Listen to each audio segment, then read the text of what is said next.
Il Signore ama il suo popolo. The Lord loves his people.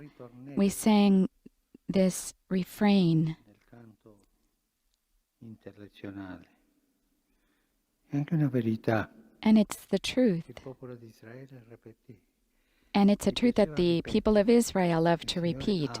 The Lord loves his people. And in the difficult moments, the Lord always loves. They expected to see how he would manifest that love. And when the Lord sent out of his love a prophet or a man of God, the reaction of the people was that the Lord has visited his people. Because he loved them, he visited them. And the same was what the crowd said. The crowd who followed Jesus, seeing the things that Jesus did. The Lord has visited his people. And today, we here, we can say, 100 years ago, the Lord visited his people. He sent a man, he prepared him, made him a bishop, and to guide the church.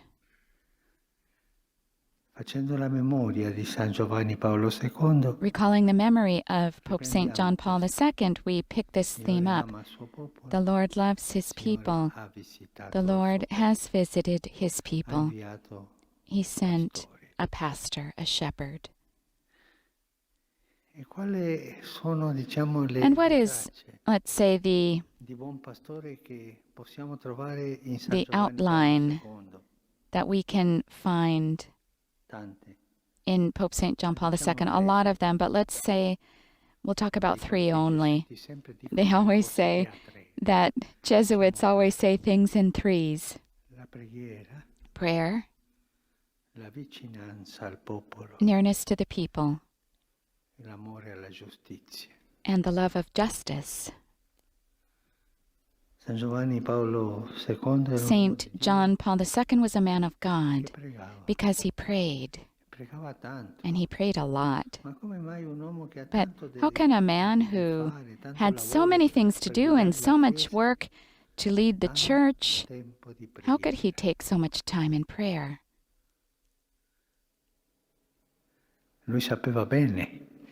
He knew well that the first task of a bishop is to pray.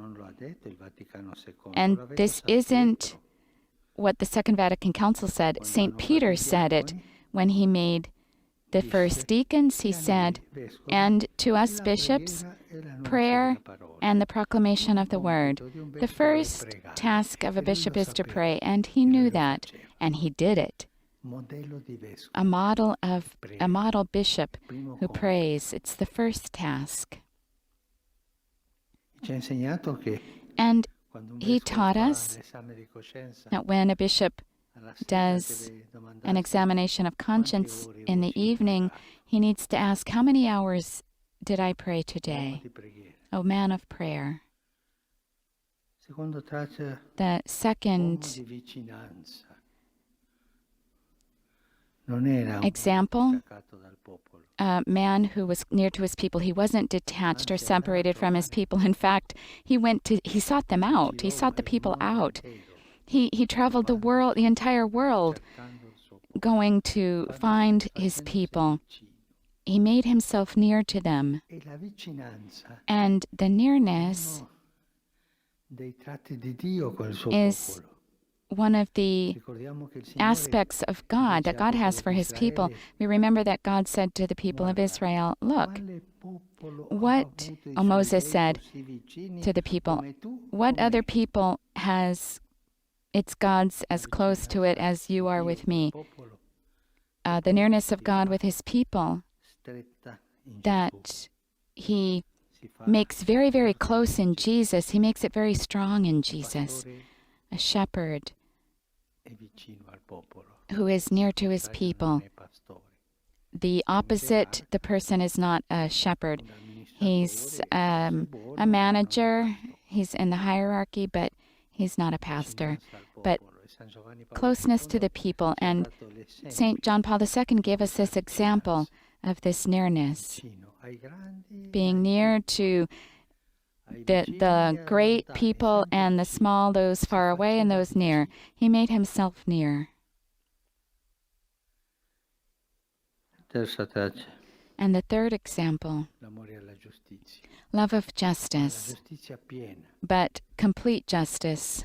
Un uomo che voleva la giustizia. A man who wanted Giustizia justice, sociale, la social giustizia dei justice, popoli. justice for the people, Caccia via le guerre. a justice to drive out war, La giustizia but piena. complete Per questo San justice. Giovanni Paolo And II for this, St. John Paul II, because of this, St. John Paul II was a man of mercy because justice and mercy go together. You can't distinguish them one from the other. They're together. Justice is justice, mercy is mercy. But one without the other, you can't, it doesn't exist. And speaking of a man of justice and mercy, we can think of how much he did, St. John Paul II did, so that the people might understand God's mercy. Let's think about how he promoted the devotion that originated with St. Faustina.